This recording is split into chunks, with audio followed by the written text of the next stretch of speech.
Assalamu alaikum wa rahmatullahi wa barakatuh. Peace be upon you all, my dear brothers and sisters, and glad tidings of a pleasant day again. Today's topic is a pleasant and a better topic to be said and discussed among you. It makes me especially a little smile. My roommate always used to ask, "What's the reason you're smiling?" This is not the fact. Like I used to smile every time. Accordingly, when such a thing happened, which I am gonna discuss now. But this is a fact. The topic which I am gonna discuss with you people today is the female. Yeah, my dear sisters, especially it's you. The young folk, the little ones, the old aged ones, our mothers, they have a charming character in themselves, a sweetness. We unfortunately this world misunderstands and is at a level that really misunderstands and lacks the kindness towards themselves, especially the girl child and the females herself and the world around her. Both are cunning to themselves nowadays, and this has grown as an observance, as an experience I have seen. It has been a reason that I have seen in these 20 years of my life that a few characteristics, a few things are very important to a girl child, and that two things are respect and ease or comfort. Yes, people that are very sweet, very charming, very understanding, very much near to people's hearts, and they are you know sparkling in the eyes of people who see them. They are the girls who work with us, the girls who understand and help us in our stuff. They are in our day-to-day life. They interact with us, our mothers, our sisters, our daughters, whatever they may be. They have a status in themselves in our society. So as a sister, I have seen that there are prominent characteristics they require to deal with a person. Respect and ease or comfort, as I said. Respect or honor, when we give them, they are much more pleased. Ease or comfort, whenever they are interacting with a person, they need it. They need the ease or comfort to talk with him, talk with her, or interact with that person so that they could go much further. They need to excel. They every time whenever they do their work, they aspire to excel in a work. Yes, that's what I have ever seen in them, that they focus that they have to excel whatever it may be. That's a point they have in their minds, it seems to me. Next thing is the menfolk. We as brothers have misunderstood them to a much larger extent. As I have said, the world around them has grown to a cunning extent. See, my dear brothers, you have to understand this, that they are not a plaything. They are not a plaything. I repeat this, that they are not a thing to be drugged here or there. They are not dolls, you could say. Sorry, my dear sisters, but this is not actually a harsh word. I needed to frank this out.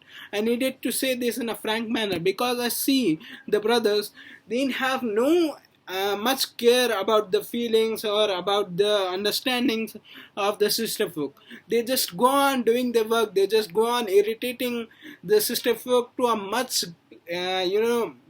devastating or disgusting level. As companions, or as the people they help, like colleagues, or like people that they interact with. If they are the girl folk, they don't even let them express themselves, express the girl folk. Whenever she has to express a little, they don't even understand what she wants. Like if they are interacting and talking with her and they are like irritating them in a manner which is disrespectful to her, they continue and they go on in a shocking way. Sometimes I have seen this to a much larger extent, but my dear brothers, I don't have you can intend to harm you people. But my dear brothers, as I myself have seen this, that you don't go on like I have to respect and I obviously you have to do that, that you have to give a certain amount separately and explicitly to them as respect for the girl folk whenever she is, whenever her work is to do. We have to be careful that we are dealing with her. It's more and more important in the medicinal field which I am now. I see that. So there are important rules that when we deal them in our cabins, in our work hours, it's like that. You see whenever you deal as a doctor with that. Now the part is you don't even understand that I have to be, like a guardian to her whenever I am with her, like it is. Like as a brother, especially, that is the most prominent role.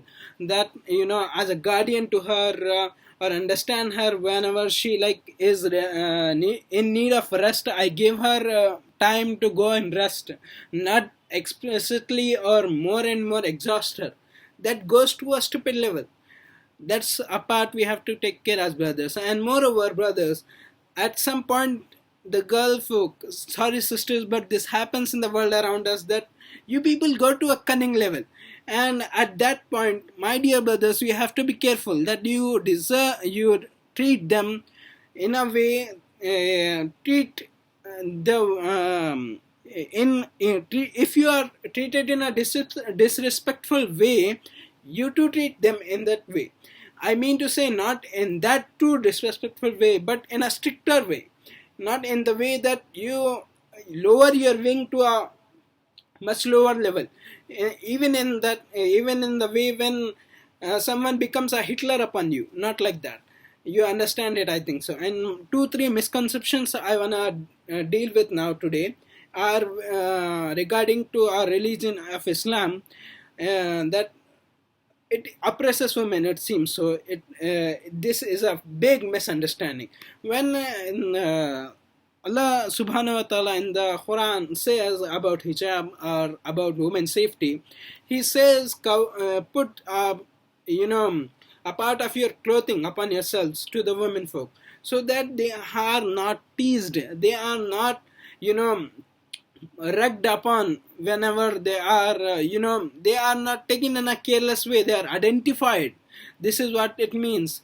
They are not taken as a disrespectful being whenever nowadays, which is prominent, which is contrarily happening. I need not explain this, but women's safety has become a very big issue at a level today. And one more thing, as a level as women's safety is empowerment, women empowerment. Yeah, Islam has worked upon this too. If you see an example of the first wife of the Prophet Muhammad sallallahu alaihi wasallam, the final messenger in Islam, her wife was Khadija, the mother of the believers. She was, at the level of a CEO in Makkah. She was a wealthy woman, who was, who took the care upon the trade caravans in Makkah. She was at the level of a CEO. You can imagine that she was working, it seems so. Then she was taking care of the caravans. She had a big responsibility upon her shoulders. And this itself gives us the fact that in Islam too, when we are to reflect upon the life of the Prophet Muhammad sallallahu alaihi wasallam, it was that a woman could propose her feelings, express her feelings, could propose, as I said, in front, in public, as Khadija radhiyallahu ta'ala anha did. I think not in public, but It was she proposed, she expressed her feelings. It was like that. And in a modest way it all happened. So modesty is what is much more important. And my dear sisters, I hope you all understand and like today's discussion. Assalamu alaikum wa rahmatullahi wa barakatuhu.